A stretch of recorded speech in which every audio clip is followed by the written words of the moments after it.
Hello student, আজকে আমি class 5-এর তৃতীয় পর্যায়ক্রমিক মূল্যায়নের গণিতের প্রশ্নোত্তর করব। ক্লাস 5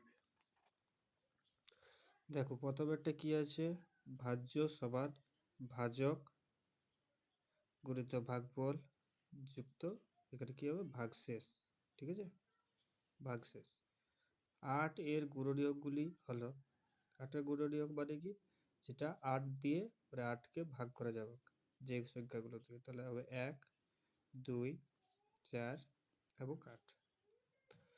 60 মিনিট সমান কত ঘন্টা? তোমরা সবাই জানো 60 মিনিট মানে 1 ঘন্টা। এবার আছে গসাগুর পুরো নাম, তাহলে তোমরা এইগুলো করে রাখবে, গসাগু আর লসাগুর পুরো নাম। তাহলে গসাগুর পুরো নাম হলো গরিষ্ঠ সাধারণ গুণনীয়ক। ঠিক আছে। আর ঘনবস্তুর মাত্রা, তাহলে ঘনবস্তু মানে যার দৈর্ঘ্য থাকবে, প্রস্থ থাকবে আর উচ্চতা থাকবে, তাহলে ওর মাত্রা হচ্ছে 3টা। পিরামিডের পার্শ্বতলগুলি সর্বদা হবে ত্রিভুজ, মানে এরকম টাইপের হবে, এরকম। ঠিক আছে। ত্রিভুজের বাহু, তোমরা সবাই জানো ত্রিভুজের বাহু হচ্ছে 3টি। পরে আসছে 7-এর 5, এটা কি? প্রকৃত, অপ্রকৃত আর মিশ্র ভগ্নাংশ। তাহলে আমরা জানি প্রকৃত ভগ্নাংশ হচ্ছে উপরে ছোট থাকবে, নিচে বড়, আর অপ্রকৃত হচ্ছে আবার উল্টা, উপরে বড় নিচে ছোট।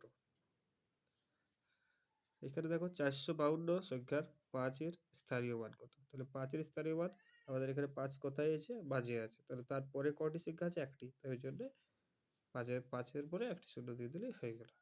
এখানে এবার বলেছে 0.25 বা 0.025, এখানে বলেছে বড় কোনটা? তাহলে বড় হচ্ছে এটা, কারণ এর পরে এখানে এর 3টি সংখ্যা আছে আর এর 2টি আছে, তাহলে এর পরে একটি শূন্য বসলে এটা হয়ে যাচ্ছে 0.250, এটা হচ্ছে 0.025, তাহলে এটা হচ্ছে বড়। পরে আছে 366 মাস কত বছর কত মাস? তাহলে আমি দেখো ভাগটা এখানে করেছি। জানি আমরা সবাই যে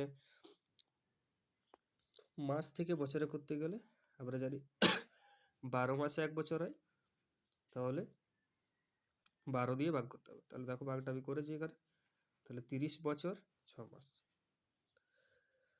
পরে প্রশ্ন লসাগু নির্ণয় করতে বলছে 12 আর 15, তাহলে এটাও দেখো আমি করেছি এখানে, যে 12 আর 15কে 3 দিয়ে খাবো, 3 4 12, 3 5 15, এবার এইগুলা সবকে গুণ করলে হচ্ছে 3 4 12 আর 5 ভাগ 60।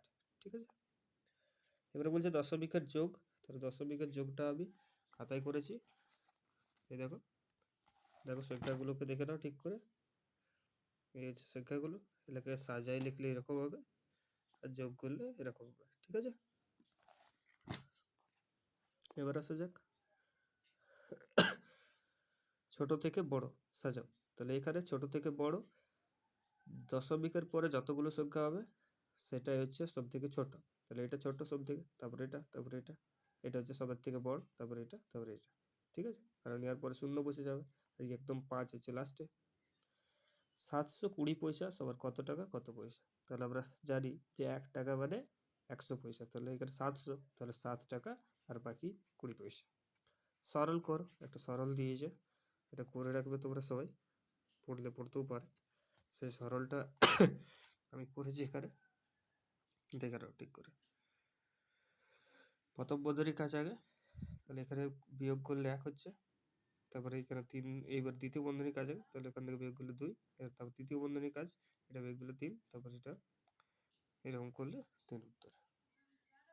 ঠিক আছে, তারপরে দেখা যাক এখানে বিয়োগ করো, তো প্রশ্নটা এটা 0.8, এটা আবার বাদ দিচ্ছে এখানে, এর ভাগ করো একটা আছে, তাহলে এই ভাগটাও আমি করেছি। দেখে নাও অনেকগুলো সংখ্যা আছে বড়, তাহলে বড় সংখ্যা হলে এখানে যদি দুটো আছে তাহলে এখানে প্রথম দুটো দেখতে হবে, এই দুটো তো ছোট হয়ে যাচ্ছে, তো সেটা 3টাকে দেখতে হবে, তাহলে 5-এ যাবে, তারপর এটা, তারপরে তোমরা আরামসে করবে ভালো করে। ঠিক আছে, এই হচ্ছে ভাগ। এবারে আসা যাক এপার পাতায়। এপার পাতায় বড় বড় প্রশ্নগুলো আছে, তোমরা করার চেষ্টা করবে, যদি না পারো তাহলে আমাকে কমেন্ট করে জানাবে, তখন আমি এগুলো করে দেবো, দেখে নাও ভালো করে। ঠিক আছে। করার চেষ্টা করবে, না পারলে তখন আমাকে বলবে।